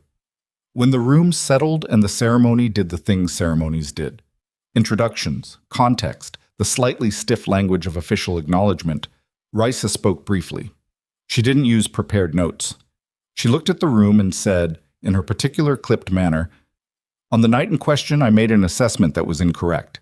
I had access to the same information Ms. Brooks had, and I read it differently. She was right, and I was wrong. And the patient survived because she persisted past my instruction." She paused. In medicine, we're trained to defer to hierarchy in ambiguous situations. What I've been thinking about for 4 months is whether the hierarchy served the patient that night or whether the hierarchy nearly killed him. She looked at Emily. I think the answer is clear, and I think the lesson is one I'll be carrying for the remainder of my career. The room was quiet for a moment. Emily looked at Risa. She thought about what it cost to say that in a room full of colleagues and administrators, without notes, without softening language. She thought about how easy it would have been to stay quiet and let the institutional record absorb the night's events without a personal accounting. She nodded once. Risa nodded back. That was enough. Abbott presented a formal citation from hospital administration and spoke about the Trauma Emergency Training Program, a new initiative, he said, that the hospital would be establishing to integrate advanced trauma response protocols into the ER staff development curriculum. He looked at Emily when he said it. We would like to ask Ms. Brooks to lead this program, he said, beginning whenever she determines she's ready and in whatever form she determines is most useful. We're aware that she brings a set of experiences that this hospital has not previously had access to, and we'd like to change that. She hadn't known about the program. She looked at Abbott, who had the expression of someone who had considered that ambushing her with this in a public setting was strategically sound, and who was probably right about that. I'll need to think about the structure, she said. Of course. And I'll keep my ER shifts. We wouldn't expect otherwise. Whitner was at the back of the room.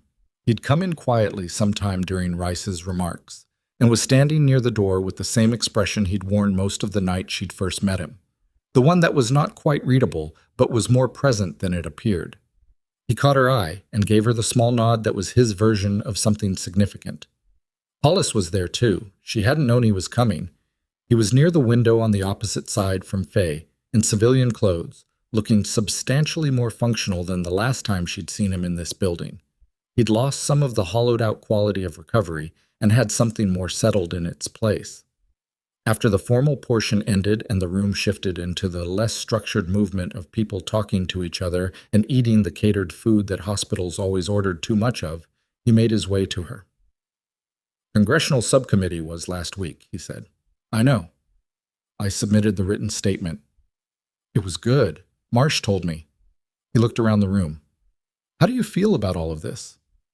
She considered the question seriously because he'd asked it seriously. Strange, she said. I spent 2 years thinking I'd walked away from something, and it turned out I hadn't.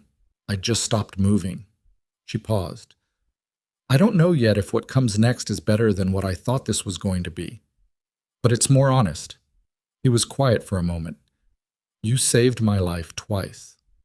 Once medically and once situationally, she said. The second one barely counts.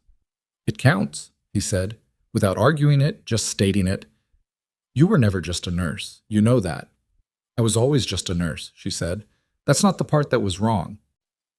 She looked at the room, at Roland near the back, at Campos eating something with the focus of a resident who hadn't had a real meal in 8 hours, at Faye by the window, at Risa on the far side of the room, speaking with someone from administration, with the direct manner that was simply how she moved through the world. Being a nurse is the part that was right. The part that was wrong was thinking the rest of me had to stop existing for this part to be real. He looked at her for a moment. That's a good thing to know about yourself. Took a long time, she said. Most good things do. She thought about saying something else, and then didn't, because the moment didn't need adding to. He was going to be in proceedings for another year, minimum. She was going to be in this hospital and in depositions and in the slow grind of cases working through the legal system, and Quill was going to have his day in court, and it would be its own version of what Shales had been, and the world was going to continue being the specific mix of correctable and incorrigible that it had always been. She was going to teach a trauma training program. She was going to stand in rooms with ER residents and nurses and tell them what she'd learned about bleed trajectories and pressure differentials, and the things that imaging doesn't always show, and some of them were going to listen, and some weren't. And the ones who listened were going to be better at their jobs because of it, and somewhere down a long chain of consequence that she'd never fully be able to trace, someone was going to survive something they otherwise wouldn't have. That mattered. It mattered in a way that didn't require a ceremony, or a citation, or a corrected service record, though those things mattered too, in their own way, for their own reasons.